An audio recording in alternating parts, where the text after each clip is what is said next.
ایک غریب آدمی بدو رات کے وقت وہ کہیں بیچارہ صبح سے چلا تھا، مدینے پہنچتے اسے رات ہو گئی. اس نے ڈرتے ہوئے نا خیمہ ہی باہر لگا لیا. جہاں رات ہوئی نا آدھی رات کو کوئی 1-2 بجے سمجھ لے پہنچا مدینے، تو اس نے باہر نے خیمہ لگا لیا. بیوی اس کی امید سے تھی، بچے کی ولادت کا وقت قریب آ گیا، بیمار ہو گئی. اس نے خیمہ لگایا، بیوی اندر ہے. حضرت عمر فاروق گشت پہ تھے رات کو، ساتھ ایک غلام تھا. حضرت عمر فاروق رضی اللہ تعالیٰ عنہ کہنے لگے وہ آگ جل رہی ہے تھوڑی سی، پتہ کرو کون ہے. تو آپ کا غلام پتہ کرنے گیا تو بدو نے ڈانٹ دیا، کہنے لگے جاؤ تمہیں کیوں بتاؤں. حضرت عمر خود گئے، کہنے لگے مسافر بھائی بتا تو صحیح. کہنے لگا جی چھوڑے، میں آپ کو کیوں بتاؤں، میں کون ہوں، کیسے آیا ہوں. فرمایا خیمے کے اندر سے کراہنے کی آواز آتی، کوئی درد سے چیخ رہا ہے، بتا ہمیں بات کیا ہے. کہنے لگا جی میں فلاں بستی فلاں علاقے کا ایک غریب ہوں، امیر المومنین عمر فاروق سے ملنے آیا ہوں، اور رات ہو گئی ہے تو یہاں خیمہ لگایا ہے، صبح میں ان سے مل کے چلا جاؤں گا. تو رات کو تکلیف دینا پسند نہیں کیا، تو میری بیوی امید سے تھی، اب بچے کی ولادت کا وقت قریب ہے، پاس کوئی نہیں. حضرت عمر کہنے لگے تو ٹھہر میں ابھی آیا. چہرے پہ نقاب ہے، اسے بتایا نہیں میں ہی امیر المومنین. عمر دوڑے گئے، اپنی زوجہ سے کہنے لگے اگر تجھے بہت بڑا اجر مل رہا ہو تو حاصل کرے گی. کہا کروں گی. تو کہنے لگے چل پھر میرے ساتھ، بہت بڑا اجر ہے. ایک دوست کے ہاں ولادت کا وقت ہے، ضرورت کی چیزیں ساتھ لے لو. اس عورت نے تھوڑے دانے لے لیے، گھی لے لیا. حضرت عمر سے کہنے لگی لکڑیاں اکٹھی کر لیں. امیر المومنین کونسلر کی بات نہیں بتا رہا آپ کو، میں آپ کو ایم پی اے کی بات نہیں بتا رہا، ایم این اے کی بات نہیں بتا رہا، جو 10 گاؤں کو ملا کے چیئرمین بنا اس کی بات نہیں بتا رہا، اس کی بات بتا رہا ہوں جو 22 لاکھ مربع میل کا حکمران ہے. اس کی بات بتا رہا ہوں جو گلی سے گزرے تو شیطان رستہ ہی بدل جاتا ہے.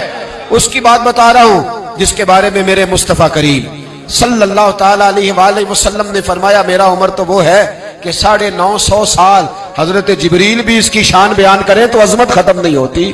اتنا بڑا شخص. حضرت عمر نے لکڑیاں اکٹھی کی، اینٹوں کا روڑے لے کے چولہا بنایا، پہنچ گئے. آپ کی زوجہ کہنے لگی یہ تھوڑے دانے ڈالنے، گھی ڈالنے اور ایک لکڑی لے کے اس کو ہلائیں، تیار کریں. خود زوجہ اندر چلی گئی، حضرت عمر باہر پکانے لگے. وہ بدو کہتا ہے میں اس طرح کا ان کے ساتھ بہیو کرنے لگا جیسے کو کسی چوکیدار کے ساتھ نہیں کرتا. میں نے سمجھا یہ عمر نے چوکیدار رکھے آنے جانے والے مہمانوں کا. میں کبھی پانی کا پیالہ مانگتا، کبھی کوئی بات، عمر دوڑے جاتے، کبھی پانی لاتے. او مسلمانوں، او میرے رسول کے غلام عزیزو، حضرت عمر فاروق. وہ غلام کہتا ہے میں عمر سے کہتا، میں کہتا غلام پانی لا، تو عمر دوڑ کے پانی لاتے. میں کہتا تجھے گھی پکانا بھی آتا ہے، پہلے بھی کبھی پکایا ہے؟ تو عمر فرماتے کوشش تو کر رہا ہوں. میں کہتا پہلے بھی کبھی تیری بیوی نے یہ کام کیا ہے؟ تو حضرت عمر کہنے لگے مجھے یاد نہیں، پوچھ کے بتاؤں گا. کہتے کیا رنگ تھا، کیا انداز تھا، کیا مصطفیٰ کی تربیت تھی، کیا انداز حضور نے سکھائے غلاموں کو. یہ کس طرح کا امیر ہے کہ یہ ہنڈیا پکا رہا ہے، پھونکے مار رہا ہے ایک غریب کے لیے، دیہاتی کے لیے جسے جانتے بھی نہیں.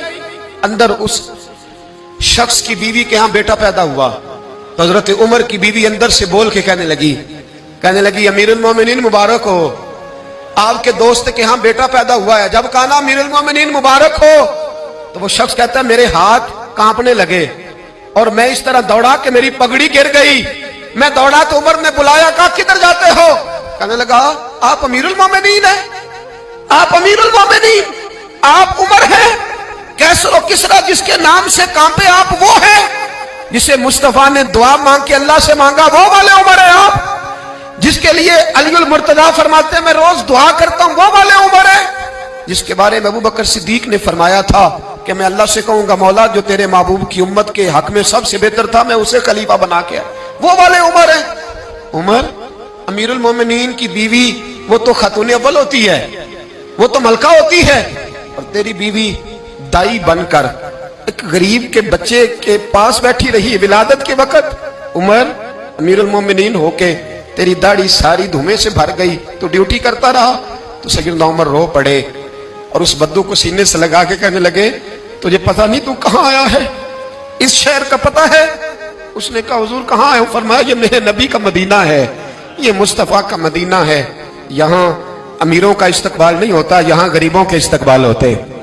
یہاں حضور نے اس اسٹیٹ پہ میرے رسول پاک نے وہ والا رنگ دیا ہے کہ اب غریب سر اٹھا کے جینے لگے ہیں، اب مزدوروں کو عزتیں ملنے لگی ہیں، اب یتیموں نے سر اٹھا لیا ہے کہ ہمارا کوئی سننے والا آ گیا ہے. ہے.